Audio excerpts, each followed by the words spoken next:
all of us be very, very worried when society starts to police thought. And that, of course, is what Stalin did and what Hitler did. So they were in the business of controlling people to the extent of actually imprisoning them, killing them, because of what they thought.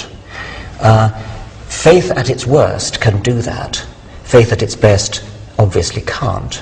There is a sense in which the sort of rational discussing way of doing things, which is what we've been doing this morning, is, I believe, antithetical to faith, but is the kind of thing, and the faith that I believe it's antithetical to was the kind of thing that Stalin would have understood. Not that he was religious, but perhaps his early training as a seminarian might have given him the idea that controlling thought was the right kind of thing to do. And I think we should simply agree that thought police, in all that that implies, is deeply evil and deeply wicked and can have terrible consequences. And what we must try and do is to enter into reasoned discussion together. Yeah, I'll buy that. Good. So now, just these two other things are science and faith. Atheism has had its day. I do think that would be an important thing to say. Okay. And now I want to ask Richard a question. Yes, yeah, okay. See, the thing about science and faith being that I can only go all that stuff about God being too complex and things. That's where I would come from. That detail. I'd just like really, just as a question from you and a quick answer as a way into that other discussion. Okay. That other discussion kind of came out quite in quite a loose way. Okay. Editing-wise, I need something that's quite okay. You want something punchy? Okay. Soundbite type thing. Yeah. Okay. The mood challenge back there. Okay, that's fine. Okay, and action. Do you think science and faith are incompatible? No, and I think the history of the whole interaction of science and religion shows that this idea there's perpetual warfare between them is simply historically unjustified. What you can show is at times they are in conflict and at times they work quite well together. And it seems to me that there's an obligation on all of us to try and make sure they work together well in the future, as at times they have done in the past. You've written that atheism is in decline, is in twilight. What do you mean by that? Why do you think that? When I was researching a book called The Twilight of Atheism, one of the things I noticed is that its appeal is shaped largely by cultural factors. Where belief in God is seen to be a bad thing, atheism begins to flourish. We seem to be entering a phase in Western culture where that core belief seems to be eroded. There's a new interest in postmodern culture about spirituality. And what I see happening, and I don't say this makes it right or anything like that, what I see happening is people beginning to talk instead about spirituality instead of atheism. It's particularly evident amongst younger people, and that made me wonder, amongst many other things, whether atheism actually was beginning to lose the appeal it once had in a more modernist culture. What about the sort of spiritual atheist, if I could coin that phrase, somebody like Einstein, who was a deeply spiritual man, but who didn't actually believe in a supernatural God? Well, it's a very interesting debate we could have about whether Einstein actually was an atheist. Certainly, he was not a conventional theist, but I think I would want to raise questions about whether he could be said to be an atheist as a result. But that example aside, I think I can certainly agree that there are many atheists who feel that it is natural or proper for human beings to explore a more spiritual side. I have no difficulty with that. But it seems to me there is an inconsistency there between a fundamentally atheist viewpoint, particularly a Marxist viewpoint which stresses the material side of life, and this growing interest in the spiritual side of things which we're seeing all around us. I would call myself a spiritual atheist in that I do not believe in anything supernatural, but I have a deep reverence and wonder at the mysteries of the universe and a desire to understand them, while at the same time feeling that supernatural explanations for them are never going to be helpful. I think we have a very interesting disagreement then on what the word spiritual means, because certainly I know many atheists like you who will talk about a sense of awe in the presence of nature. Others would say, no, it is more than just a human response to nature. There is something there which is eliciting a response, and they will use the language of spirituality or the spiritual to actually mean something that is not simply in nature, but actually goes beyond it, even though they wouldn't use traditional Christian language at all to refer to it.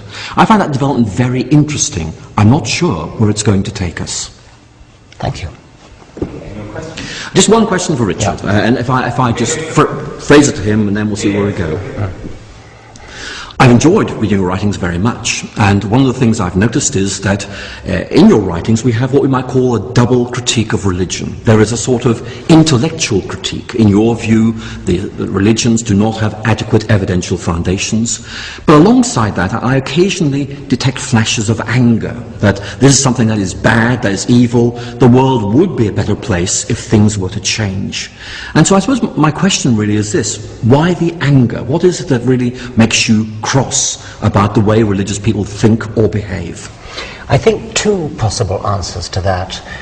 One would be relating to the evidential point. First, I think that religion teaches people to stop questioning. I'm sure you disagree with that, but the way I see it, it is such a privilege to be born at all. It's a very improbable event that either of us were born. We have the privilege of being in this universe for a few decades, and during that time it is an enormous privilege to be able to understand something about the universe in which we live, why we're here, why we were ever born, where we come from. And I think that is such a wonderful thing to be able to do that I am hostile, I can get angry about competing accounts which seem to me to not encourage that kind of questioning, but instead to say, this is how it is, it's all written in the Holy Book, it was written 2,000 years ago, and that's the end of it. I think that deprives people. I think that is such a belittling, a demeaning view of the universe, and I think it's tragic that children are brought up with that when they could be brought up in a more open-minded way. So that's one reason for the anger. The other reason we've touched upon, it is that I do think that faith, unsupported by evidence, is a lethal weapon. Doesn't have to be, of course it doesn't have to be, but it can be.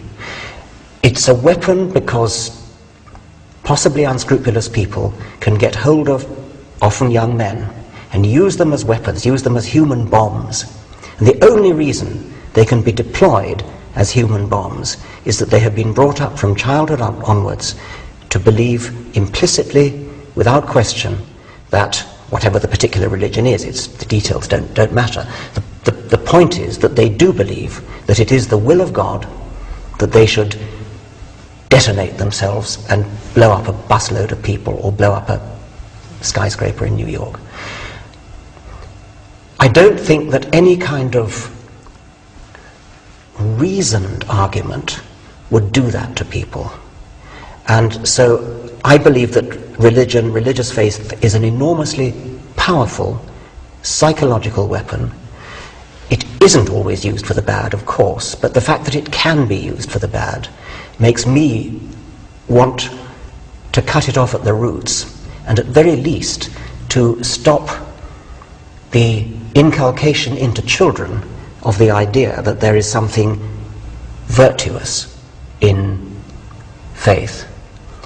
I am very concerned, I suppose we could call this a third reason for hostility, I'm very concerned with the way children coming into the world, innocent and knowing nothing, are taken over by the religion of whatever culture they happen to be born into. It doesn't happen to everybody, but it's very common. And so you see children being labelled in Northern Ireland.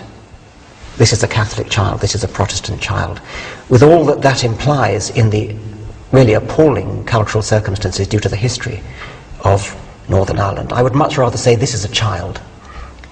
Perhaps you could say this is a child of Catholic parents, or this is a child of Protestant parents, but to tie a label around a tiny child, this is a Catholic child, when the child is clearly too young to know what it thinks about the transubstantiation or whatever it is that differentiates Catholics from Protestants.